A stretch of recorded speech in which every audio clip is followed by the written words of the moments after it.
وباسي سوچي لگا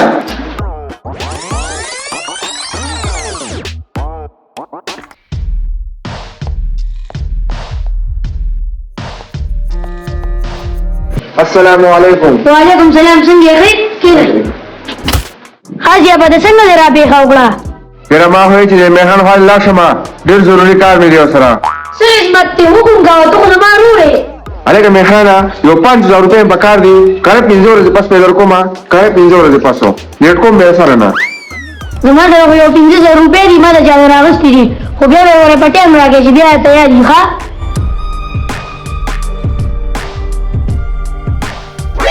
هلکه دا خو سور ګڼ کپ دی خو زه یې به زه ګورم به ورسره ځه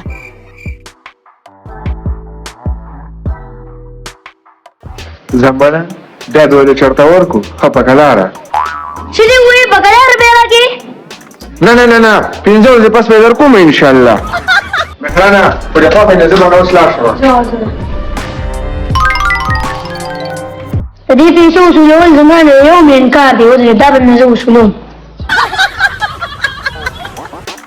السلام علیکم. وعلیکم السلام. څنګه یې خیر دی ته ښه برابر یې خیر ها میخانا څنګه دې را پېښه وکړه هلکه پاک راکړې ویاړو په سکرین نه راځې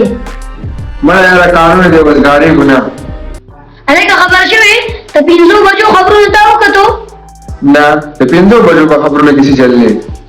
یوه ښځه وه د هغې 5 بجې شروع هلکه خبرې د انډیا د پاکستان میچ په 5 بجې باندې شروع کېږي لکه سترګې را وباسې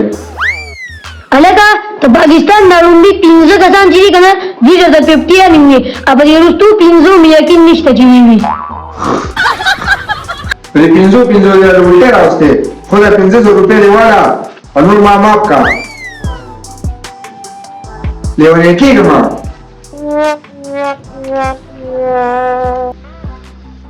خدای دې بیا خطا که بیا رانه روپۍ وغواړه زه نه لاړم ها ما خو چېرته چانس به پکې ولګي نو دغه نه په 500 کې سترګې ایستې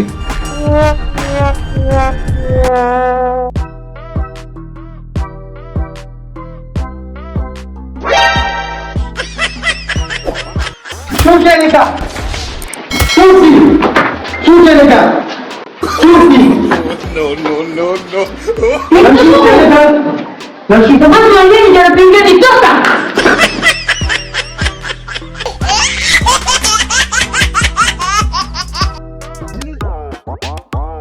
لکه عمران زما د مرګري واده دی نو ورزولو خو یاره باران نه یاره دی باران سره بس چې یاره نوې بوټان مې اغوستي دي لکه په دې خاورو کې خو زما سمې نه راځي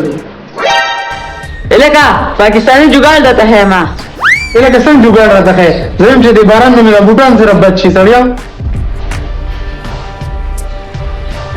دا زما سر جوګاړ دی بوټان ته یې تیلی واغونډوه لکه پاکستانیانو وایم بلا خو والم ښه قسمه قسم جوګاړونه سره ښه هلکه دا تیلی ورته ورچوم دې بوټان ته اوس ښه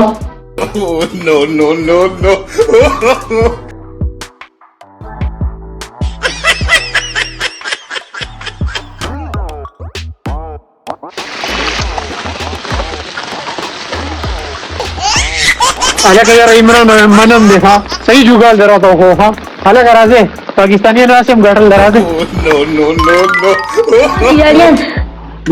پاکستان 5 راځه